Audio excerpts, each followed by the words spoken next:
introduire le discours de Théroigne de Méricourt que je vais vous lire juste après, je vais vous lire sa petite biographie. Elle sera en deux parties, j'aime bien faire ça, avec sa vie avant la Révolution et sa vie pendant la Révolution. Donc, elle s'appelle Anne-Joseph Théroigne, ou Mademoiselle Théroigne pour ses partisans. Théroigne de Méricourt est à l'origine un surnom donné par ses détracteurs, donc essentiellement des royalistes. Elle est née à Marcourt, donc près de Liège, en 1762, d'une famille de laboureurs, et elle est morte en 1815. Remarquons qu'elle n'a pas été guillotinée. Elle n'aura pas un sort meilleur. Sa mère meurt quand elle a 5 ans, ensuite de couche. Elle oscille ensuite entre une tante et une belle-mère qui ne lui montrent aucune affection.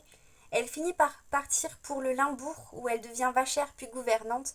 Et enfin, en 1778, elle arrive à Anvers où elle devient la demoiselle de compagnie de Madame Colbert qui lui donne le goût des livres, de la culture et l'emmène en voyage.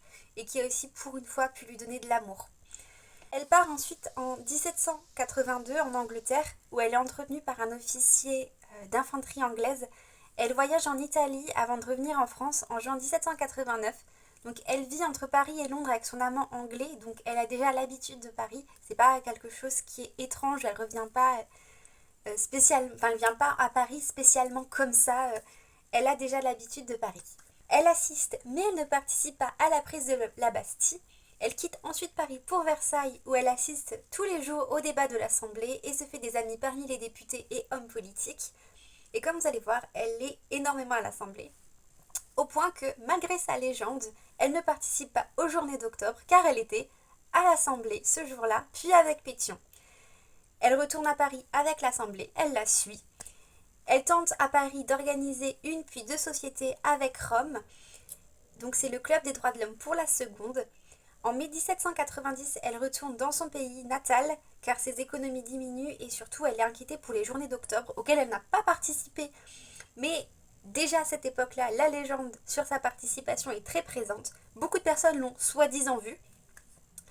Le 15 février 1791, elle est enlevée par des Français émigrés sous l'ordre de Joseph II. Elle est ensuite prisonnière jusqu'au 22 novembre 1791. Le 25 mars 1792, elle demande aux femmes de s'armer. C'est le discours que je vais vous lire justement. Elle est présente pour les événements du 10 juin et du 20 août 1792. Et ensuite à l'événement qui a tout fait basculer. Le 15 mars 1793, elle est fouettée, fessée normalement, par des républicaines révolutionnaires, soi-disant qu'elle n'était plus assez révolutionnaire, ce qui l'a brisée clairement. C'est Marat qui la sauve de leur coup. Donc comme je l'ai dit, ça fait basculer sa santé mentale et elle est internée le 11 décembre 1794.